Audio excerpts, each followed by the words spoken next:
الكريم قال الله تبارك وتعالى في كلامه المجيد أعوذ بالله من الشيطان الرجيم بسم الله الرحمن الرحيم لولا إذ سمعتموه قلتم ما يكون لنا أن نتكلم بهذا سبحانك هذا بهتان عظيم صدق الله العلي العظيم.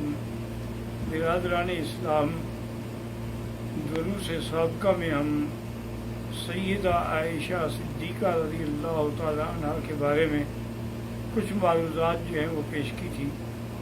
آج بھی انشاءاللہ اس کی تکمیل کریں گے، لیکن اس سے پہلے کچھ دوستوں نے یہ تقاضا کیا ہے کہ ہم انہیں صدقۃ الفطر کے بارے میں بتا دیں. تو اصل میں رمضان المبارک کا سارا مہینہ ہی نعمت عظمیٰ ہے کہ ایک تو سیام ہے، روزہ ہے، پھر قیام لیل ہے، لیلۃ القدر کی عظمت ہے، 1000 مہینے کے برابر ہے، اس کے بعد پھر اعتکاف ہے، اور ان تمام چیزوں کے بعد صدقہ فطر ہے. صدقہ فطر ہر اس آدمی کے ذمہ ہے جس کے پاس سونا چاندی پیسہ ملا کے 52.5 تولے چاندی کی قیمت بنتی ہو. اس کے زیادہ جتنا ہو، یعنی کم از کم اتنا بنتی ہو، تو وہ صاحب نصاب کہلاتا ہے، اور اس پر صدقہ فطر ادا کرنا ضروری ہے. صدقہ فطر جو ہے احناف کے نزدیک، چونکہ ہمارے ملک میں زیادہ تر گندم ہوتی ہے، تو لہٰذا 2 کلو گندم احتیاطاً، ورنہ اصل 2.25 کلو ہیں، اور اگر جو ہو، کھجور ہو، کشمش ہو تو 3 کلو ہے. لیکن عرب علاقوں میں چونکہ چاول زیادہ استعمال ہوتا ہے، اس لیے ان کے علماء کرام نے 3 کلو چاول کا فتویٰ دیا ہے. تو بہرحال جتنا زیادہ دیں گے وہ تو اللہ اس کا حساب اور اجر دیں گے. اصل یہ بھی ضروری ہے کہ صدقۃ الفطر جو ہے وہ عید سے 2 دن پہلے سے آپ دے سکتے ہیں، اور اس کی آخری حد یہ ہے کہ نماز سے پہلے ادا کر دیں. اگر نماز کے بعد آپ صدقہ فطر ادا کریں گے تو وہ مطلق صدقہ تو ہوگا، لیکن صدقہ فطر نہیں ہوگا. اور افضل یہی ہوتا ہے کہ جس ملک میں آدمی نے روزے رکھے ہیں، صدقۃ الفطر بھی وہیں ادا کرے. ہاں، اگر بعض حالات میں کسی علاقے میں بے انتہا غربت ہے، لوگ بیچارے اپنے کھانے پینے کے لیے بھی تنگ ہیں، تو ان کو بھی بھیجا جا سکتا ہے، لیکن اسی نصیحت کے ساتھ کہ وہ عید سے پہلے دوسرے فقیروں کو مل جائے اور ان کی ہاتھ میں پیسے آ جائیں. باقی علماء کہتے ہیں کہ بھی آدمی زیادہ بہتر یہ ہے کہ جنس دے، چاول دے، گندم دے، جو دے. صرف امام ابو حنیفہ رحمۃ اللہ علیہ اجازت دیتے ہیں کہ اگر اس کی قیمت ادا کر دے تب بھی ادا ہو جائے گا، کیونکہ حدیث میں لفظ ہیں جو چیز فقیروں کے لیے انفع ہو. تو آج کل فقیر کو اگر ہم گندم ہی دیتے چلے گئے، اس کے پاس 50 کلو گندم ہوگی، وہ بیچارہ کیا کرے گا؟ وہ جا کے ٹکے کے بھاؤ بیچ دے گا، نقصان بھی اٹھائے گا. اس لیے اگر اس کو پیسے دے دیے گئے، یا ایک آدمی کو تاخیر ہو گئی، اب وہ نماز پڑھنے کے لیے جا رہا ہے، تو اب وہ گندم اٹھا کے تو نہیں پھر سکتا. اس لیے اگر راستے میں چلتے چلتے بھی فقیروں کو اس نے نماز سے پہلے صدقہ دے دیا تو صدقہ فطر جو ہے وہ ادا ہو جائے گا. اللہ تبارک و تعالی ہر مسلمان کو صدقہ فطر ادا کرنے کی توفیق عطا فرمائے. سیدہ عائشہ صدیقہ رضی اللہ تعالی عنہ کے بے انتہا کمالات ہیں. سب سے پہلے احادیث مبارک میں ہے کہ حضور ایک سفر میں تھے، اتفاق سے بی بی عائشہ کے گلے میں جو ہار تھا وہ انہوں نے بی بی اسما سے مانگ کے پہنا تھا، لیکن اس کی رسی ٹوٹ گئی، دھاگا ٹوٹ گیا تو وہ گر گیا. اس کے بعد بی بی صاحبہ نے تلاش کرنے کے لیے کہا. صحابہ نے بڑی کوشش کی لیکن وہ ہار نہ ملا، اور نماز کا وقت قریب آ گیا. اب پانی بھی نہیں ہے کہ وضو کر کے نماز ادا کر سکیں، تو لوگوں نے حضرت صدیق رضی اللہ عنہ کو آ کے شکایت کی کہ دیکھیں بی بی عائشہ نے اپنے ہار کے لیے حضور کو روک دیا ہے، اور ہم سارے قافلے بغیر نماز کے لیے بیٹھے ہوئے ہیں. حضرت صدیق غصے میں آئے تو دیکھا کہ حضور صلی اللہ علیہ وسلم بی بی عائشہ کی گود میں سر رکھے ہوئے بالکل نیند میں ہیں.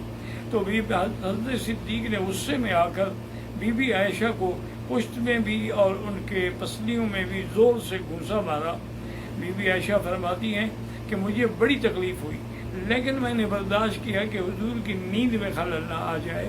اور اس کے بعد حضرت صدیق نے فرمایا، عائشہ ابست رسول اللہ صلی اللہ علیہ وسلم، تم نے حضور کو روک کر سب کی نمازوں کی مشکل پیدا کر دی ہے. ابھی یہ باتیں چل رہی تھیں کہ اللہ تعالیٰ نے جبریل علیہ السلام کو بھیجا کہ مجھے سیدہ عائشہ کے بارے میں، چاہے اس کا باپ بھی اس کو مارے وہ گوارا نہیں ہے، لہذا ہم اپنی شریعت کے احکام میں نرمی کرتے ہیں کہ فَإِن لَّمْ تَجِدُوا مَاءً فَتَيَمَّمُوا صَعِيدًا طَيِّبًا، اگر پانی نہ ہو تو تیمم کر کے بھی نماز پڑھ سکتے ہو، حتیٰ کہ اگر کسی کو غسل کی ضرورت ہے لیکن پانی نہیں تو تیمم کر کے بھی نماز پڑھ سکتے ہیں۔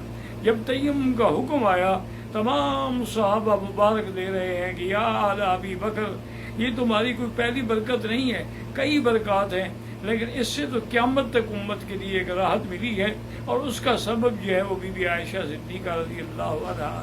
اور اب بی بی صاحبہ فرماتی ہیں کہ جب ہم نے اونٹ کو اٹھایا تو اللہ کی شان یہ ہے کہ وہ اونٹ کے نیچے پڑا ہوا تھا، تو ہاتھ بھی مل گیا، لیکن اللہ نے تیمم کا حکم بھی جاری فرما دیا۔ اسی طریقے سے دوسرا مسئلہ ہے، اس کو کہتے ہیں مسئلہ ایلا۔ ایلا کا معنی ہوتا ہے کہ کوئی آدمی قسم کھا لے کہ بھی میں 1 مہینے تک اپنی بیوی سے بات نہیں کروں گا۔ تو حضور صلی اللہ علیہ وسلم سے کچھ بیویوں نے، ازواج مطہرات نے مطالبہ کیا کہ حضور ہمارے خرچ میں اضافہ کیا جائے، ہمیں زیادہ دیا جائے، اس سے ہمارا گزارا نہیں ہوتا۔ اصل میں ازواج مطہرات جو ہیں بڑی سخی تھی، جو بھی ان کو ملتا ہو خیرات کر دیتی، اب پھر حضور سے تقاضا کرتی۔ تو حضور صلی اللہ علیہ وسلم کو یہ بات ناگوار گزری، اور حضور نے فرمایا کہ 1 مہینے تک میں کسی بیوی سے بات نہیں کروں گا، اور ایک بالا خانے میں تشریف لے گئے، اور وہیں جا کر آپ نے وہ پورا 1 مہینہ گزارا۔ اب حضرت عمر فرماتے ہیں کہ میں گھر میں آیا اور میں نے آ کے اپنی بیٹی سے کہا کہ حفصہ یہ کیا ہے، میں نے سنا ہے کہ حضور نے طلاق دے دی ہے۔ انہوں نے کہا عمر تم کیوں جھگڑتے ہو، یہ خامند اور بیوی کا معاملہ ہے، تم درمیان میں کیوں دخل دیتے ہو؟ حضور نے ہمیں طلاق نہیں دی ہے بلکہ نہ بولنے کی قسم کھائی ہے۔ حضرت عمر فرماتے ہیں کہ میں آیا، میں والا خانے کے نیچے کھڑے ہو کے میں نے خادم سے کہا کہ اجازت مانگو، لیکن حضور نے اجازت نہیں دی۔ دوبارہ میں نے اذن مانگا، حضور نے اجازت نہیں دی۔ تیسری دفعہ میں نے زور سے آواز کے ساتھ اذن مانگا، حضور پاک میری آواز سن کے پہچان گئے اور فرمایا کہ عمر کو اوپر آنے دو۔ حضرت عمر فرماتے ہیں کہ جب میں آپ کے بالا خانے میں پہنچا تو میں نے دیکھا کہ اللہ کا نبی ایک عام چٹائی پہ لیٹا ہوا ہے، اور گھر کے اندر کیا ایک مشکیزہ رکھا ہوا ہے، اور کوئی جائیداد ہی نہیں ہے۔ تو میرے آنسو نکل آئے۔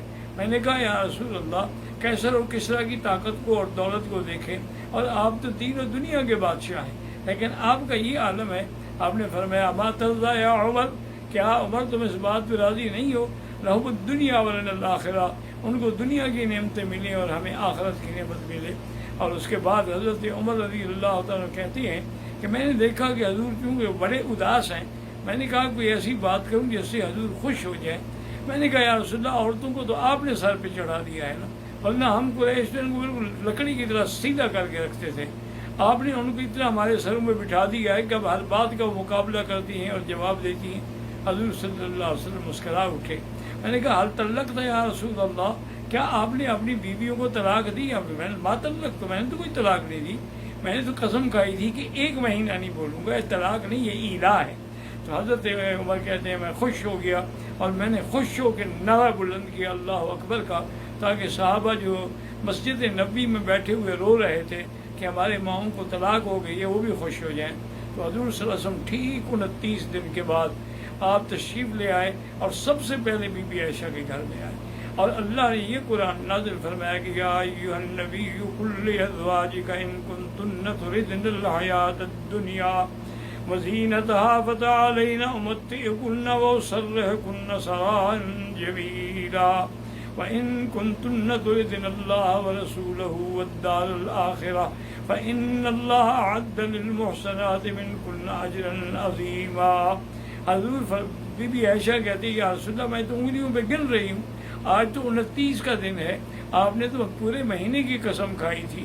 آپ نے فرمایا عائشہ، مہینہ کبھی 29 کا ہوتا ہے اور کبھی 30 کا ہوتا ہے، تو یہ مہینہ 29 کا، میں نے اپنی قسم پوری کی ہے۔ اللہ نے یہ حکم دیا ہے کہ اگر تم چاہتے ہو طلاق لینا تو آئیں، میں خوشی سے تم لوگوں کو طلاق دینے کے لیے تیار ہوں۔ اگر تمہیں اللہ اور رسول اور قیامت چاہیے تو پھر اسی طرح صبر و شکر کر کے گزارا کرنا پڑے گا، قیامت میں اللہ تمہارے لیے بہت بڑی مغفرت اور اجر عظیم عطا فرمائیں گے۔ فرمایا عائشہ جلدی نہ کرنا جواب دینے میں۔